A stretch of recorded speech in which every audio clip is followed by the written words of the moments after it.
Mosques were now on every horizon. They welcomed traders. They housed schools and hospitals. Through Islamic architecture, literature and music, a vibrant culture was emerging in celebration of a singular faith. أعوذ بالله من الشيطان الرجيم بسم الله الرحمن الرحيم إنا أنزلناه في ليلة القدر وما أدراك ما ليلة القدر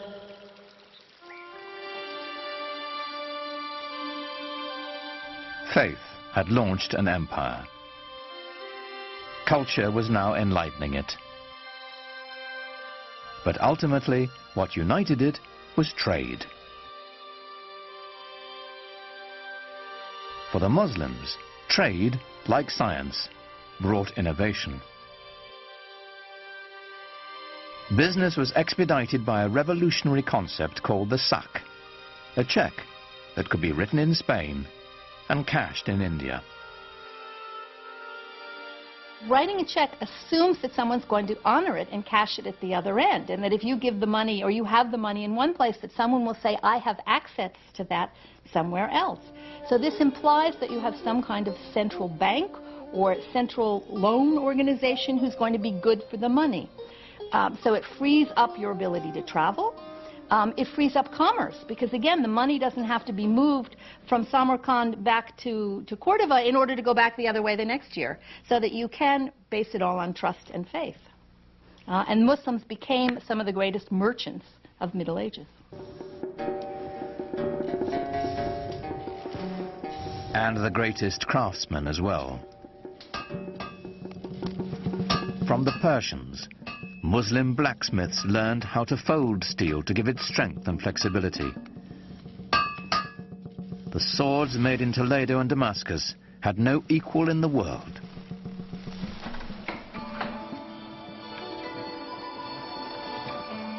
But the economic backbone of Islam's expanding wealth was textiles. The demand for the products of Muslim looms was enormous, for cashmere, cotton and silk. Textiles were simply the gas and steel industry of medieval times, because you have to think of textiles not only as growing the plants, but making all the dyes, and it was the dyes that were particularly expensive and imported the farthest. And then you need all the fixtures and mordants and equipment for looms, and then you need to transport these textiles. So collectively, the industry of making and transporting textiles was the mainstay of the economy.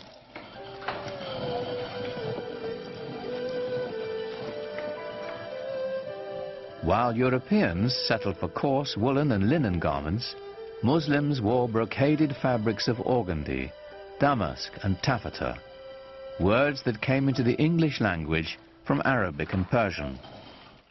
The fabrics that were produced in the Islamic world were among the finest ever produced. And they were made of not only plain linen or cotton, but also very, very fancy silks, cloth of gold where silk thread is wrapped with gold, and with very, very complicated patterns.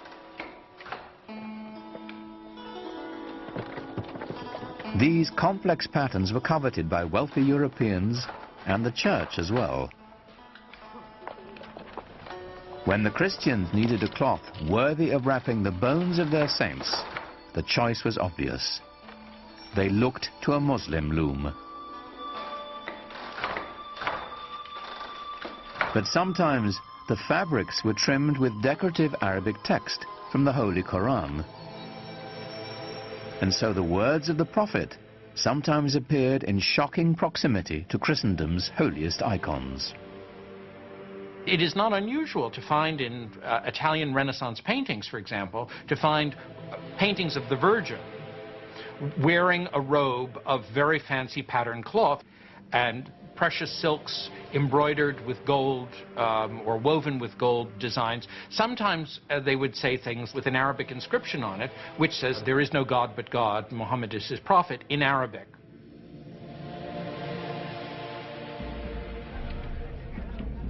After almost 100 years of broken treaties and sporadic fighting, the Muslims reached a turning point in their struggles against the Crusaders. It came in the person of one of Islam's most celebrated figures. His name was Salah ud-Din, but the West would remember him and come to revere him as Saladin. There is certainly one thing that we must recognize about Saladin, and that is that he was successful where many others of his faith and of his part of the world had not been. That he possessed one unusual feature, in addition to his intelligence and his robust physical strength. He certainly seems to have been a great inspirer of his military followers. In 1187, Saladin amassed an army of 12,000 mounted warriors and lured the Crusaders out of Jerusalem onto a plain between two hills called the Horns of Hattin.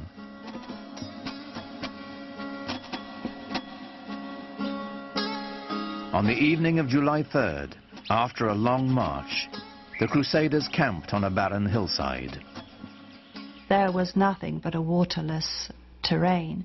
And we're talking about July, we're talking about the Middle East, we're talking about incredible heat and no water. As dawn approached, Saladin's men set fire to the tall grass, and a strong wind carried the flames into the Christian encampment. And very soon they found themselves surrounded, as in the Muslim tactic, by their enemy. And panic set in.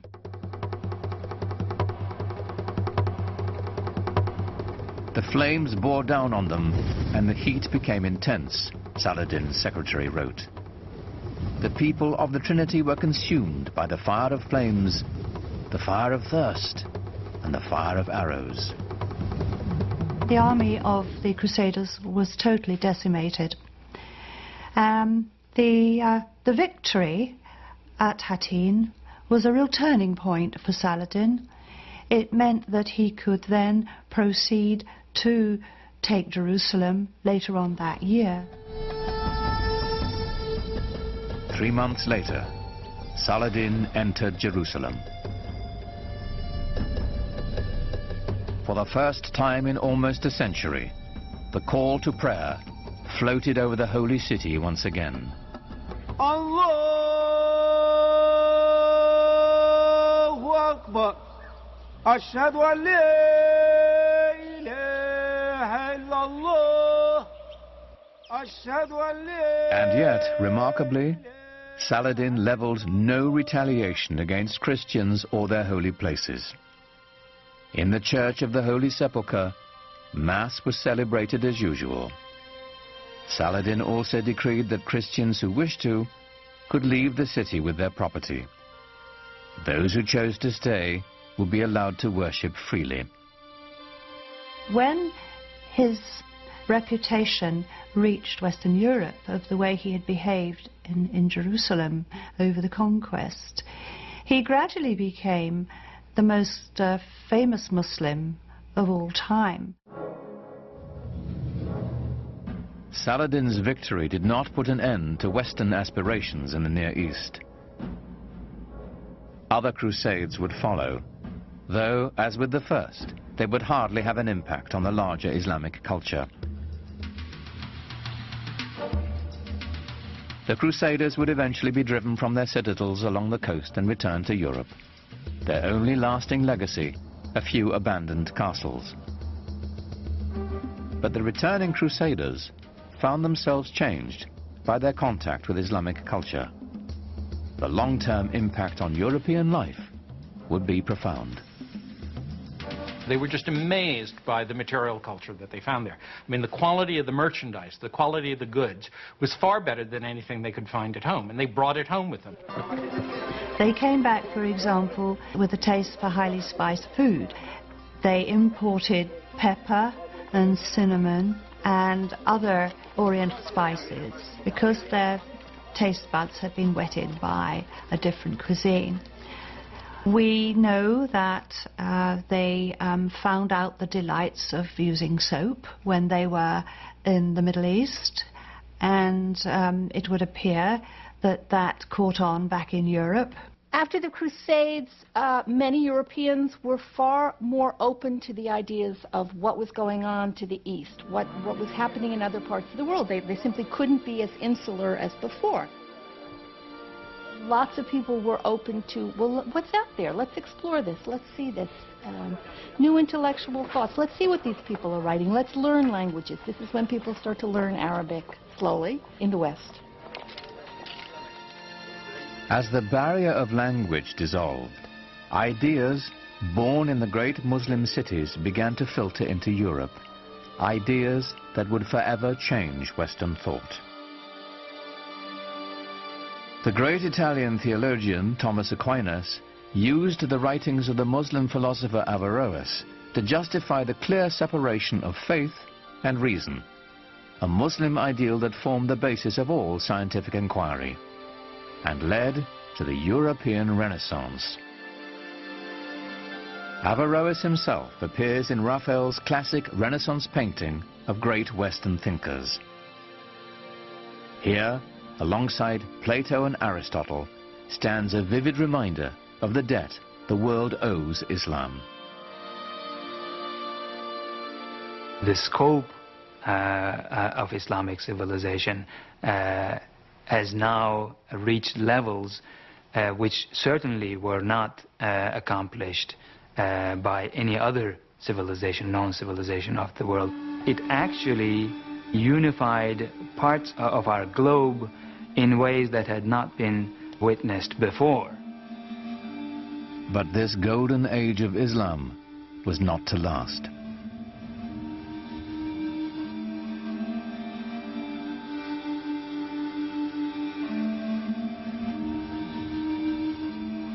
After shrugging off the Crusades and bringing the precious gift of knowledge to Europe, the great cities of the Islamic Empire would be brought to ruin by a force more terrible than anything the Europeans could muster.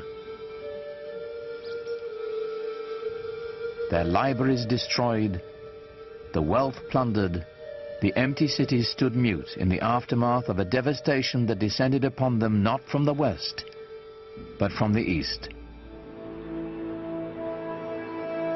It's known as the Mongol catastrophe.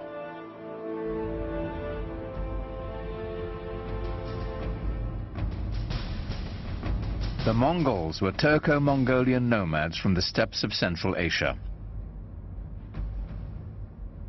In the 13th century, they rampaged across much of Eurasia between the Ukraine and China. It wasn't long before they entered Islamic Persia.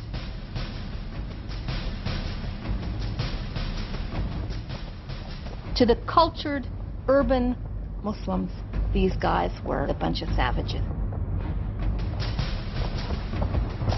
When you entered the Mongol army, you came with yourself and 3 horses, and you lived off the horses. First you drank their blood, and then when you moved far enough away, you killed them, you slaughtered them, and you ate their meat.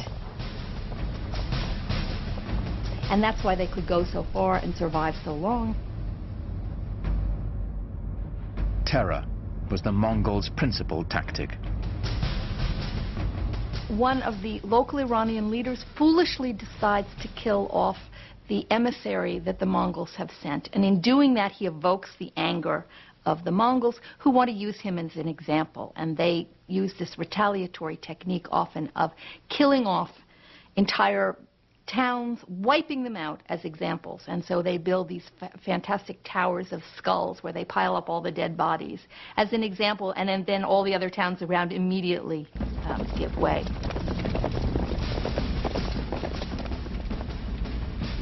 City after city fell before them. It was only a matter of time before they reached the center of Islamic power.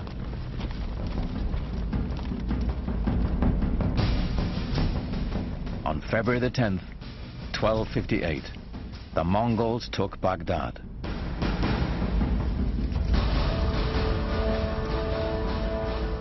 According to the Arab chroniclers, the Mongols put Baghdad to the torch and killed 10,000 inhabitants.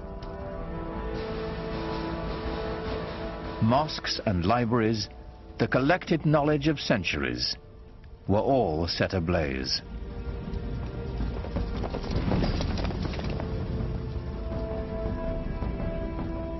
Within less than 50 years, the Mongols seized the heart of the Islamic Empire from the Arabs.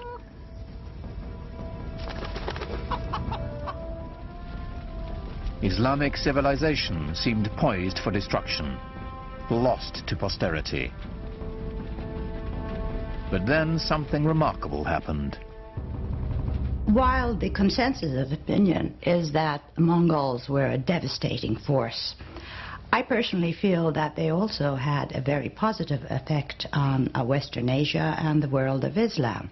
They opened the world tremendously. Allahu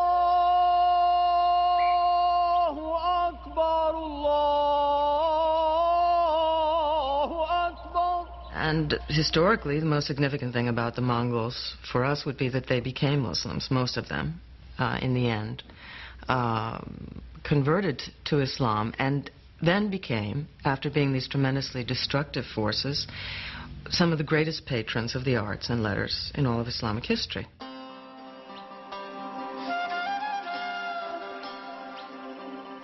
The conversion and its lasting effect was extraordinary. Within a decade, the Mongols had gone from building towers of human heads to building mosques glorifying God.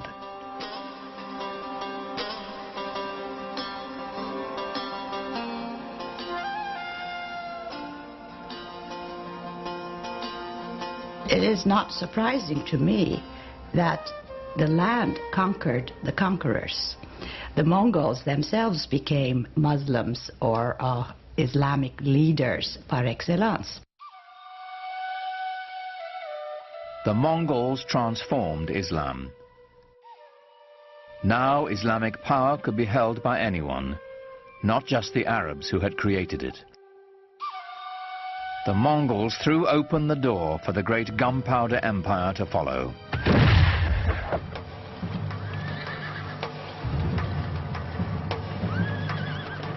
The empire of the Ottoman Turks.